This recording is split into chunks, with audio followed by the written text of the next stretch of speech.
Hello? Hello, Josh. This is Jan. Hi, how's it going? How are you? I'm fine. I'm doing great as well. Thank you for taking the time to do this interview. This has been a lifelong dream of mine being able to talk to you as once I first started that drummer guy, one of the first bands I was able to discover was Long Distance Calling. So Really? I've been a fan ever since Avoid the Light, and this has just been a dream come true for me to be able to do this with you. Cool. Where are you from? I am from Minnesota in the United Minnesota. States. Never been there. So is that EST time? Oh, Central Standard Time. Yep. So yeah, it's 9:30 my time here. Okay, cool. So yeah. So I'm curious, what do you think about the new album? Because it's pretty different from Avoid the Light, I think. Oh yeah, I was actually gonna bring that up as well. I've been able to listen to it a few times this week, and I'm gonna be doing a full write-up track-by-track review, possibly even tonight, that I'll be putting up for tomorrow. I can say that it might seem a little polarizing for some people because it does go into a different direction that's been done on other albums. I mean, The Flood Inside is a little bit of a throwback for what Trips is, but I gotta say, overall, I am in love with every single track on the new album. It reaches a different territory, but it keeps you so captivated to want to listen all the way through, and there's so many highs and lows, heaviness and lightness. It captures everything that I'm looking for in the band. Yeah, I think it sounds stupid, but I just really think it's just a better album that The Flood Inside was, because we rushed a bit with that one, and it lacked a bit of details. And for the new record, we just took our time and dived a lot into details and arranging and atmosphere. This was very, very important for this record. We didn't want to do an album that we're just doing besides the normal stuff, you know. So we really wanted to focus on this. So we took a lot of time. It took us a year more than usual for that record, but I think you can really hear it. And I definitely think it was worth it too, because everything from the production to the musicianship to the songwriting itself, it just feels like you've really come into your own with the new album. Yeah, I think it's pretty special and unique in a way. So it's a weird mix of styles, but I think that's really fresh and special. Yeah, definitely. I mean, Getaway was not something I was expecting from you guys to be able to start off with on an album, but it fits so perfectly when you listen to it.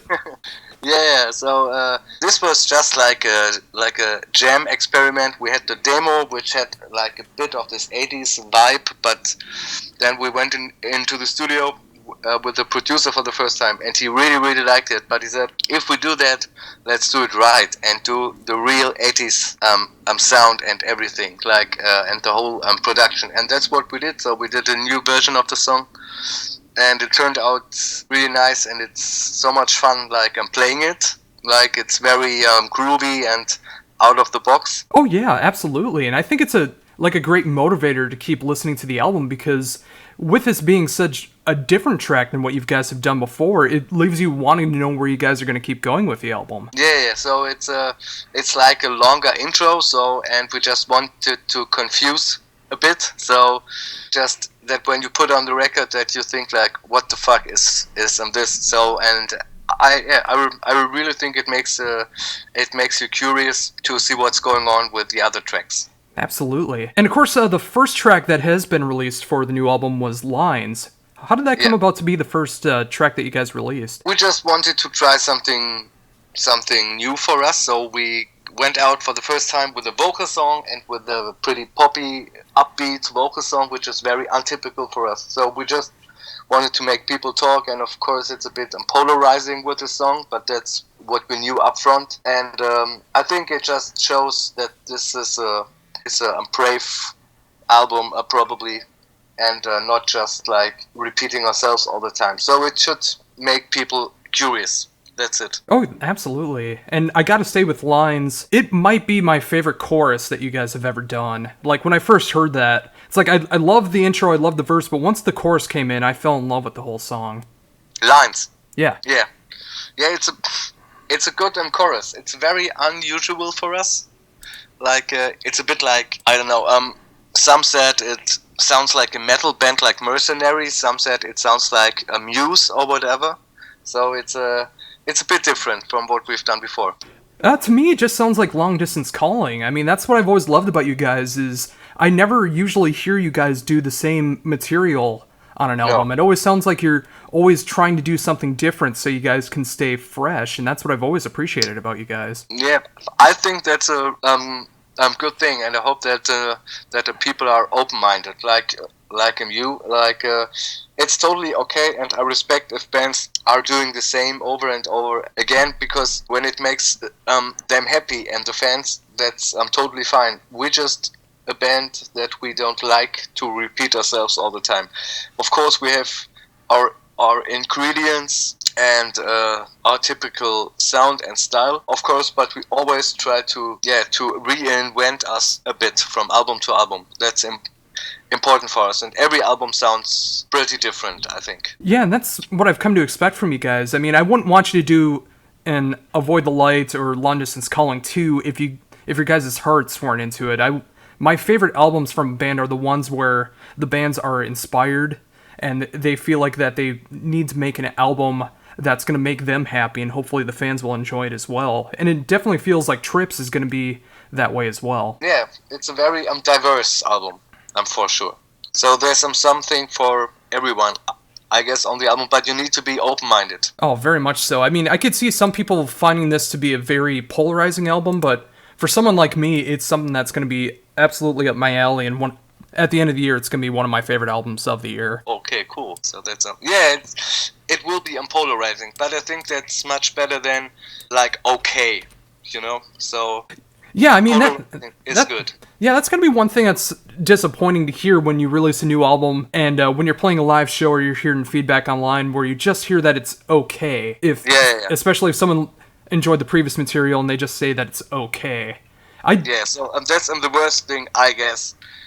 So it's better that some people don't like it and some people really like it. And when you see some comments on some persons who are a bit more critical because they are totally into the very old post-rockish stuff, and then there's new people that really defend us as a band. So that's really nice to see, saying that it should be okay to experiment and to try some fresh and new stuff. So, and I think that's good for everyone, and you can always listen to the old stuff as well. Oh yeah, the old stuff will never go away as long as you have the material, but in case you're interested in what the band is currently doing, there's always going to be new material as long as the band is around.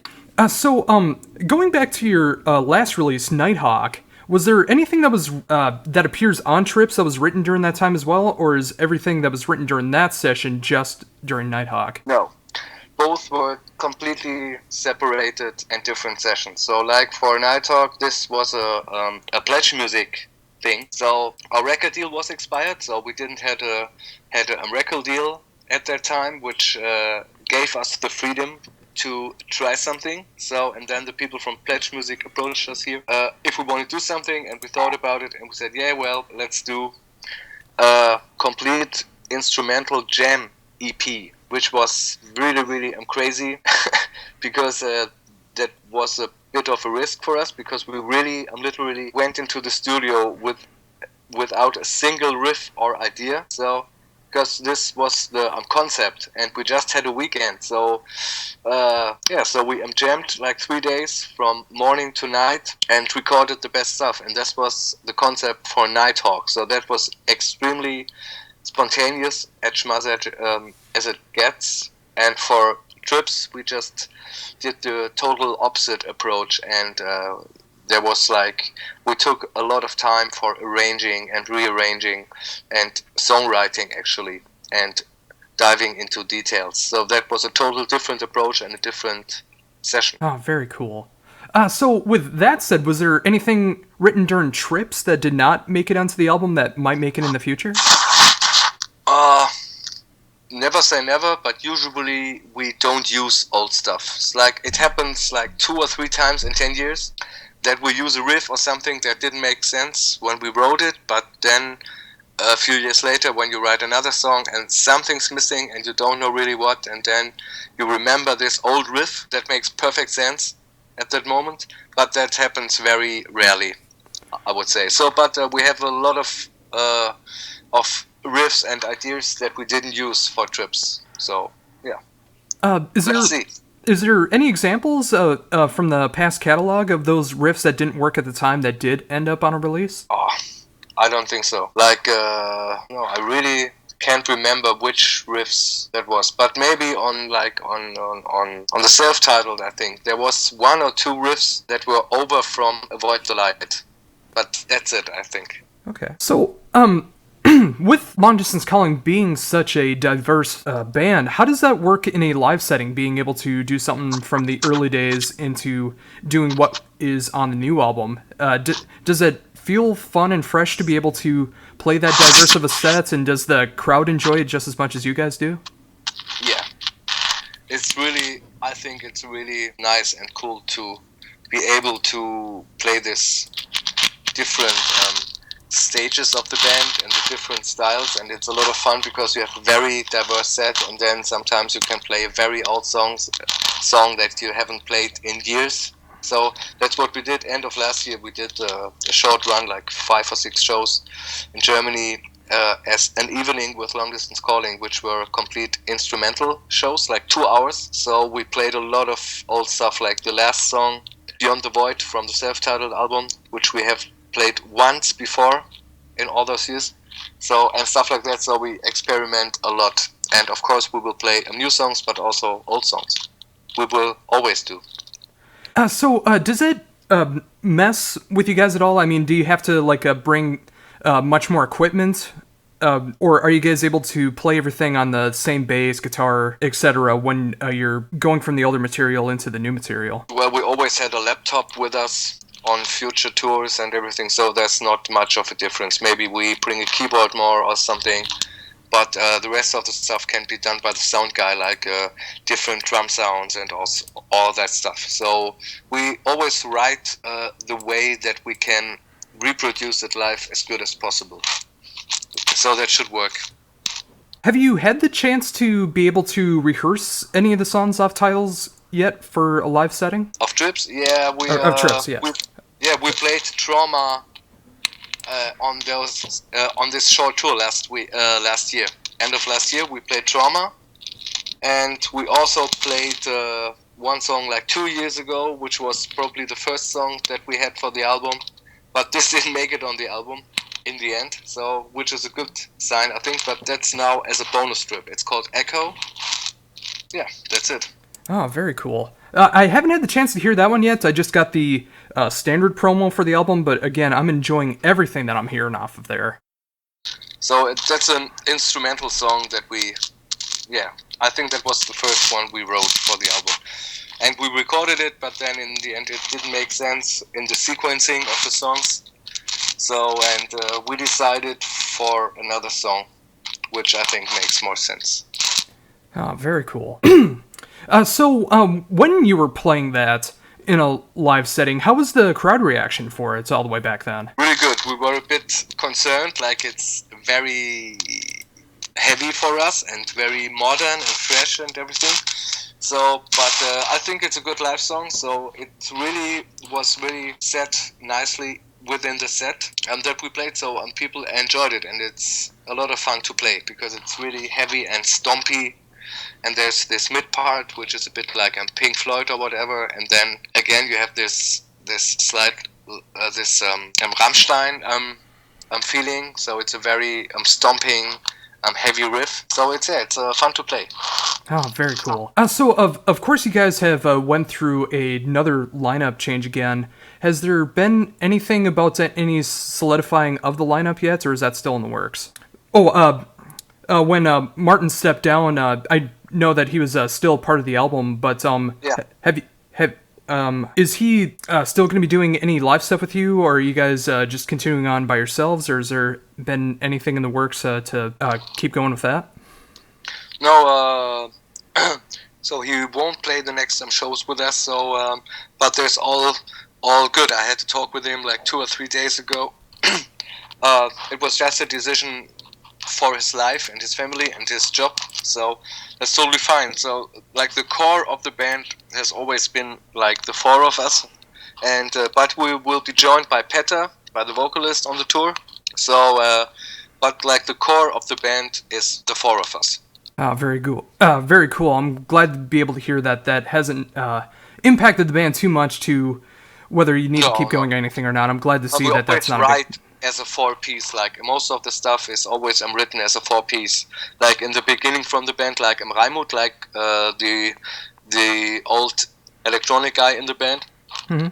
Like he was in the band, I think, like since until 2012, and he was living in Berlin, and then he was living in Sweden, and then in Denmark. So there was always this distance in the band in a way. So like the 4 of us that live here, pretty close to each other, we always did like the main songwriting. So that didn't change anything, actually.